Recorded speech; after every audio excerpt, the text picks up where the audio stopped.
Ok, salut à tous. C'est la première émission avec Coco. Moi, je me présente rapidement, John. Donc, on va lancer ce petit projet du podcast Football Club et on est avec Coco, qui va être notre premier intervenant et sûrement pas la dernière fois qu'on va le voir. Coco, je te laisse te présenter rapidement. Salut à tous, moi c'est Corentin, 25 ans et passionné de football depuis autant que je me souvienne en tout cas, ça doit faire une vingtaine d'années. J'ai toujours joué au football toute ma vie et après, comme John, un grand supporter du Paris Saint-Germain depuis qu'on est né, je pense. Ouais, on est d'accord. On va pas débriefer que le PSG ici. Non, On va essayer de pas faire que ça, mais ça prendra beaucoup de notre temps. Et en tout cas, on sait que l'actuelle est souvent chaude autour de notre club, mais on va essayer d'être le plus objectif possible, comme on l'est souvent, et surtout de débriefer tout ce qui nous passionne autour du foot.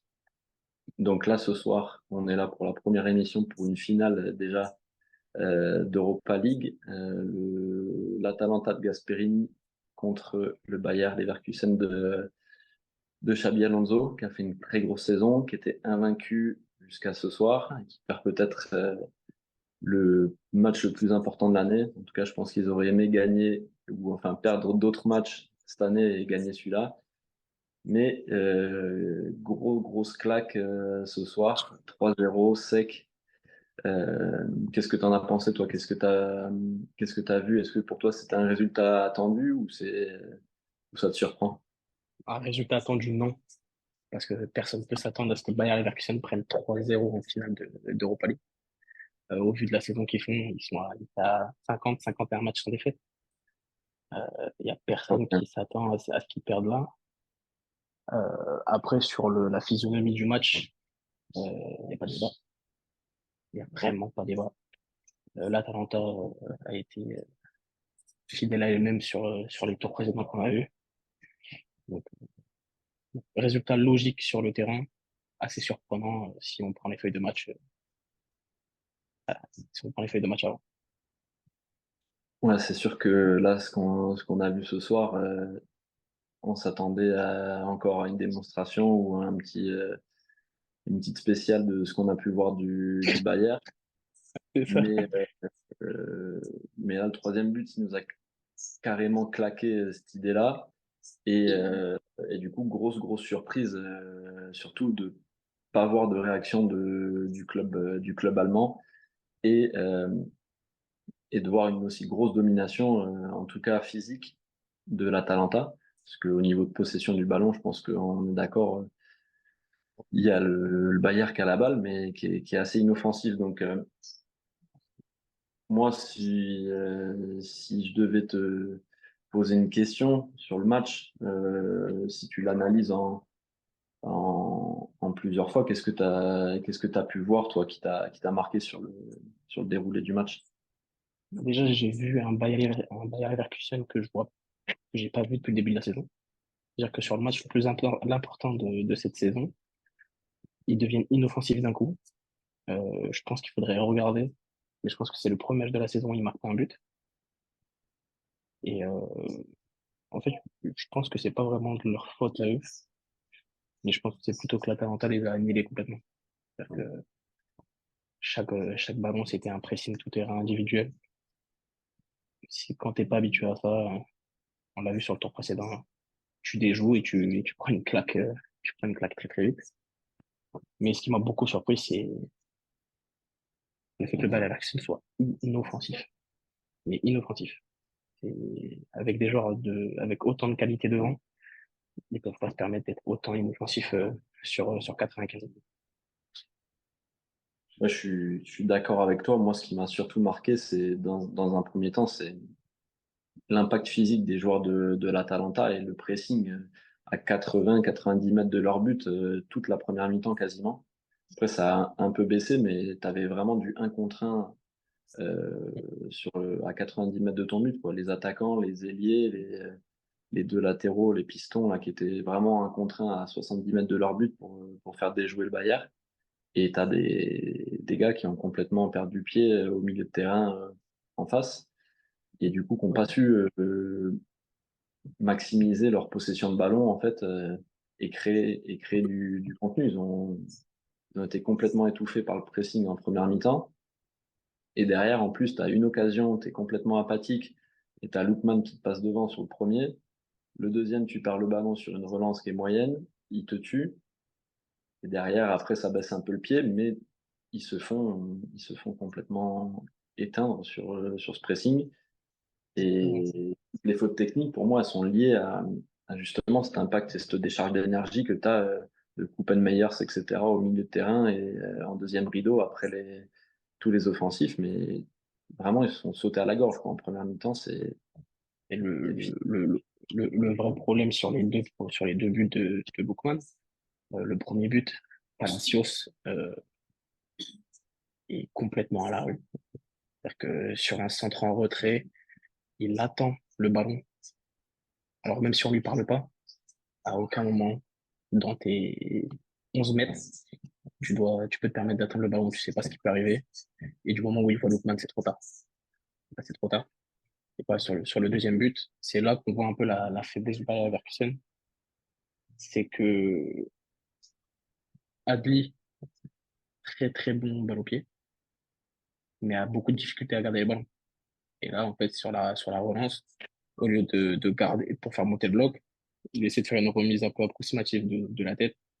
Et après, Lookman nous fait un festival sur Chaka. Et après, voilà, c'est le talent qui parle. Mais si à la base des bases, il garde le ballon dans les pieds, t'as plus de danger ou tu perds vraiment le ballon à 50 mètres de ton but. Ouais, carrément. Moi, c'est vraiment tout ce que j'ai vu, c'est ça, c'est que ce qui m'a surtout marqué, c'est ça, c'est ce défi physique qui a été complètement perdu. Après, tu as de la réussite à fond sur la première mi-temps pour l'Atalanta. Ils sont hyper tranchants et incisifs ils ont deux occasions, ont 100%. Ouais. Donc, c'est 100% de réussite, mais c'est ce qu'ils ont donné, quoi. Ils ont explosé leur cardio sur les 30 premières minutes. Ils ont monétisé complètement leur temps fort. Derrière, ils baissent un peu le pied. C'est la mi-temps, mais bon, tu rentres à 2-0, t'es tranquille. Après, en deuxième mi-temps, t'as le Bayern, pardon, qui met un peu le pied sur le ballon, qui commence à être un peu plus haut. T'as toujours un gros défi physique qui est perdu, mais un peu plus de fautes de la part de l'Atalanta. Et par contre, il reste complètement, comme tu disais au début, il reste complètement inoffensif. Euh, t'as des mecs toute la saison qui ont pété le feu, Grimaldo, etc., Wirtz. Et ce soir, ils sont éteints et pour preuve, ils sortent à la 50e, 60e. Ouais. Euh, ils sont aux abonnés absents et c'est grandement dû au physique parce que même le pressing, allez, il était quand même bien moins en deuxième période et le Bayern un peu plus haut sur le terrain.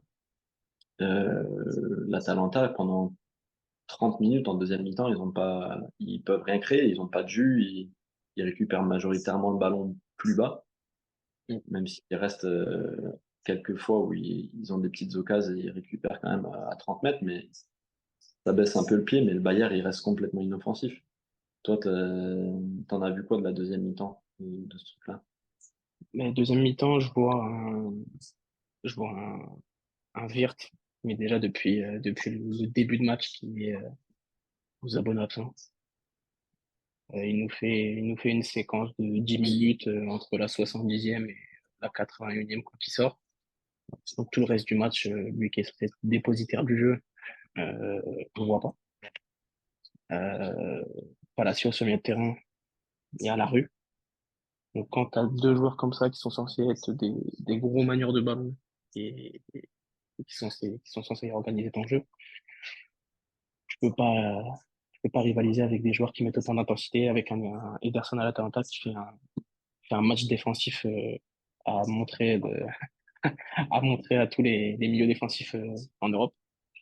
Et après, derrière, ils ont réussi à complètement contenir Grimaldo et Frimpong. où Frimpong a eu un peu plus le ballon et a réussi un peu plus peut-être à se montrer. Grimaldo a été globalement inoffensif. Et en fait, cette équipe-là survit, enfin pas survit, mais vit surtout avec ces pistons qui ont des stats monumentales pour des pistons. Je crois que Grimaldo a 19 passes décisives cette année avec 12 buts.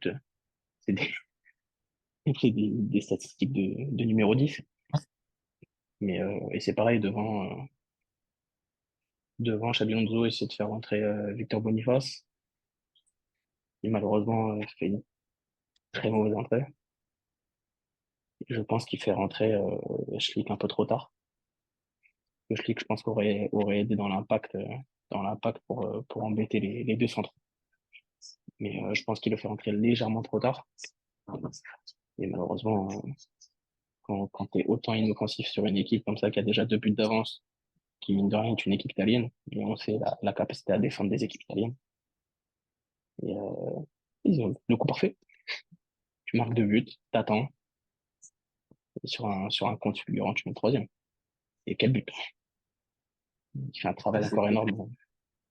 quand celui-là il tombe, je t'avoue, je m'y attendais pas. J'étais en train de noter que justement Ouais, ils étaient assez inoffensifs en deuxième mi-temps et qu'ils baissaient le pied, même s'ils ils gardaient, ils étaient assez sereins défensivement, qui concédaient pas d'occasion et qui se concentraient uniquement là-dessus.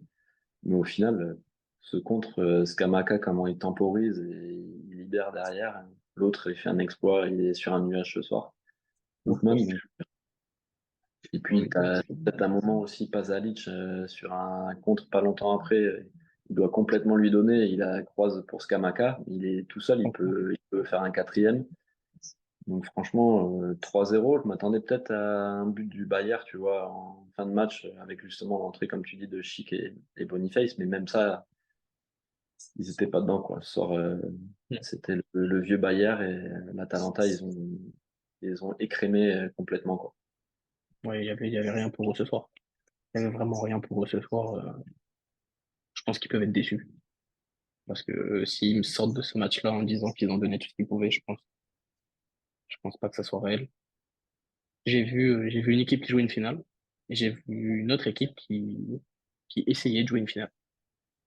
Et sauf que à ce niveau-là, ça pardonne pas. Carrément, ouais. Ce soir, t'as une équipe qui s'est ouvert en deux et t'en as une autre qui s'est fait bouffer quoi, par l'impact qu'a mis dès le début. Ils ont été complètement pris à la gorge, comme on disait tout à l'heure.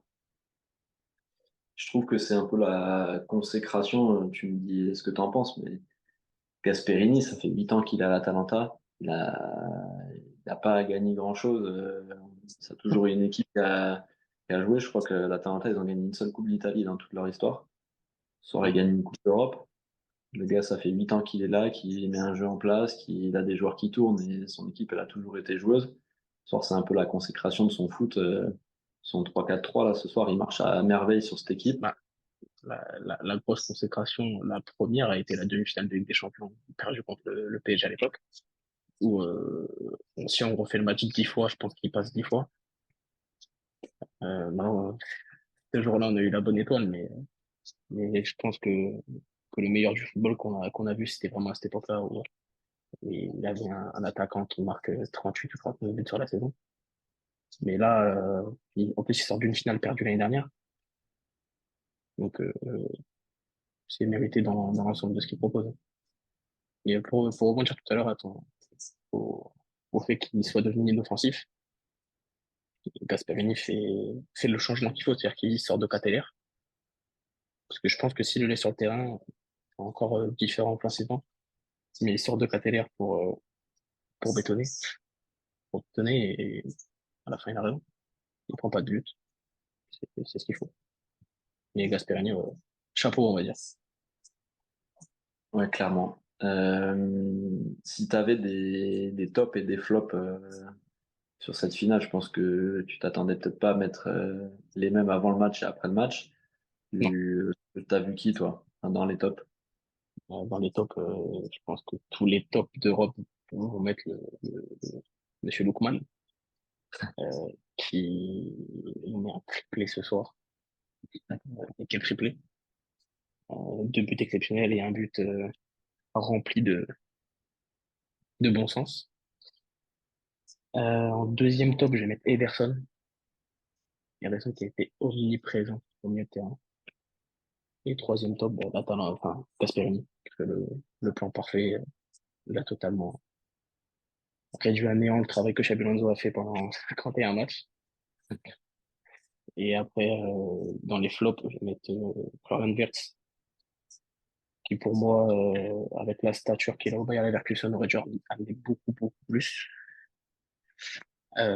Palacios. Palacios qui a été en grande, grande, grande, grande, grande difficulté. Et malheureusement pour lui, Adli, il a fait ce qu'il pouvait, mais pareil, il n'a pas apporté ce que Xabi Alonso attendait, je pense. Moi, j'ai quasiment tous les mêmes tops et flops que toi. J'ai juste, à la place d'Ederson, j'ai mis Coop Miners. Après, Ouais, Ederson, c'est vrai qu'il a été moins en vue, on va dire, au niveau du ballon. Mais par contre, il a fait un travail de sape et un travail de l'ombre qui est énorme ce soir. ouais, Coop Miners a surtout été un tout petit peu plus visible. C'est pour ça que moi, je l'ai mis. Et j'ai mis Skamaka parce qu'il a fait quand même ouais. super mal au bloc du Bayern. Il les a pressés très, très, très haut. Franchement, le bloc, il était complètement coupé en deux à des moments et ils avaient aucun lien. Et ben, du coup, mes flops, ils sont complètement liés à ça parce que, comme toi, ben, j'ai mis Wirtz parce que tout le monde l'attendait ce soir. Comme on a attendu Foden toute la saison pour City, et bien, sauf que Foden, il a Clairement. répondu.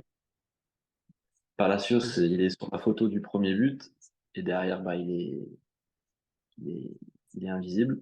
Et Un Chaka, trou. entre temps, moi, il m'a complètement choqué. Il perd déjà une finale il n'y a pas longtemps. Là, je crois que c'est l'année dernière d'ailleurs.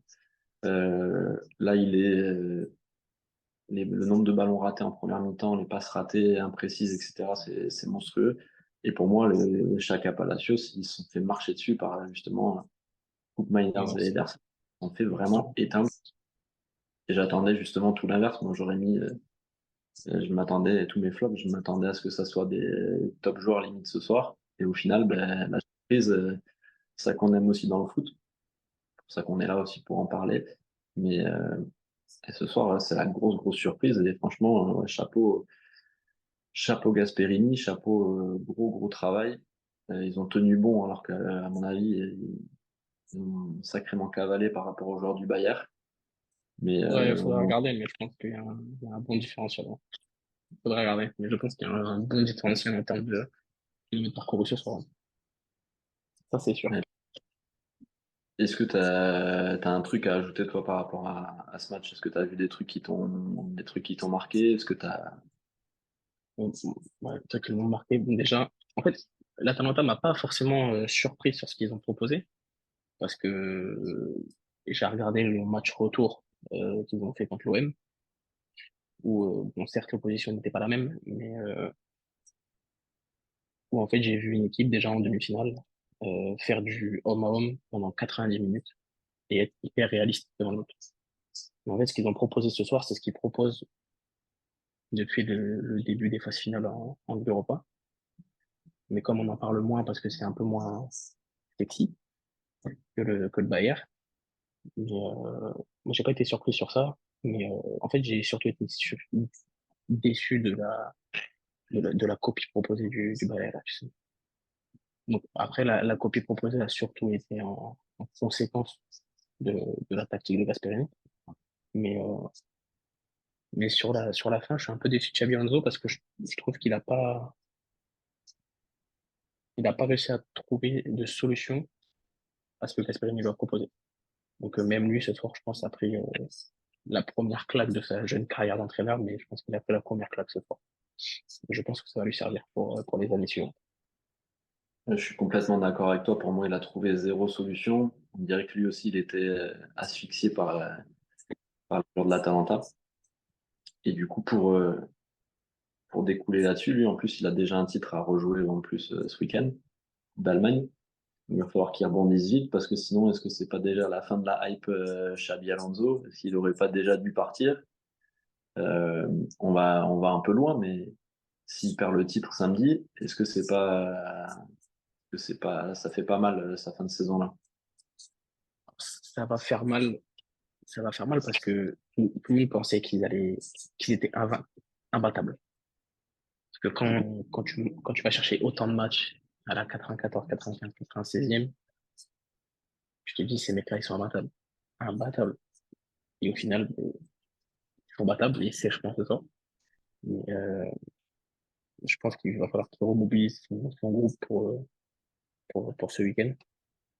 Et, parce qu'il faut aller chercher cette coupe pour finir en beauté. Mais dans tous les cas, sa saison restera dans les livres d'histoire. Parce que on se souvient tous de la saison d'Arsenal, mais il fait mieux qu'Arsenal. Parce qu'Arsenal, à l'époque, avait beaucoup, beaucoup de matchs nuls. Mais cette année, je crois qu'il y a quoi, 6 matchs nuls sur la saison? Ouais, Il doit y avoir 6 matchs nuls. ils font une grosse, grosse saison. Et puis surtout, c'était moins attendu qu'Arsenal à l'époque. Je pense que tu avais quand Oui, même une adversité oui, qui en plus qui est conséquente. oui. Arsenal, ils avaient United, mais ils étaient quand même. Ça se tapait déjà entre les deux. Là, ils sortent un peu du bois, quoi. Le Bayern, au final, cette année, ils font une saison de fou. Après, ouais, c'était le match à pas perdre cette année. Faudra pas se louper ce week-end pour aller chercher un doublé Coupe Championnat pour eux. Mais, Pour sauver les meubles. ouais. Mais en tout cas, ouais, ça enlève rien à ce qu'il a fait cette année, mais c'est Non, sûr je pense qu'on pas. on s'attendait à ce qu'il marche sur cette équipe et au final, est-ce qu'ils n'ont pas eu justement ce truc de décompression en se disant on est déjà arrivé? C'est déjà arrivé à d'autres, peut-être que ça leur a fait ça aussi, mais je pense que c'est surtout dû au match de l'Atalanta ce soir qui est monstrueux, quoi. Oui. Je pense que c'est l'Atalanta qui a gagné et pas le Bayern qui a déjoué. Je pense que c'est vraiment l'Atalanta qui a pris le match en main et qui eux, ont joué au final. Pour le coup. Ouais, je suis d'accord avec toi, complètement Et voilà. d'accord. Écoute, on va clôturer ce premier débrief match. Donc déjà, je voulais dire que ce soir c'était la fin d'une série pour certains, mais j'espère que c'est le début d'une grande aventure pour nous. Donc merci Coco d'être là dès le Plaisir. début. Merci à Avec tous plaisir. ceux qui seront là par la suite et à tous ceux qui vont permettre à ce que l'histoire continue pour nous. Euh, donc surtout, il ne faut pas hésiter à liker, commenter, partager, faire tout ce que vous voulez sur les réseaux sociaux. On va être potentiellement visible sur Insta, YouTube, etc. On donnera des nouvelles rapidement. Ce que je voulais dire aussi, c'est que comme j'ai dit, c'est grâce à vous que ça pourra continuer. L'important pour l'instant pour nous, ce sera surtout le contenu. Le contenant, on va bosser dessus, on va travailler au fur et à mesure, mais voilà, l'objectif c'est de vous fournir un truc qui soit audible et auquel tout le monde peut participer. L'objectif c'est d'être une communauté et de parler tous ensemble de ce qu'on aime et ce qu'on voit tous les jours. Donc merci à tous, merci à toi Coco Avec plaisir. et passez tous une bonne soirée. Salut les mecs. Et bonne soirée. Allez, Ciao, ciao. ciao.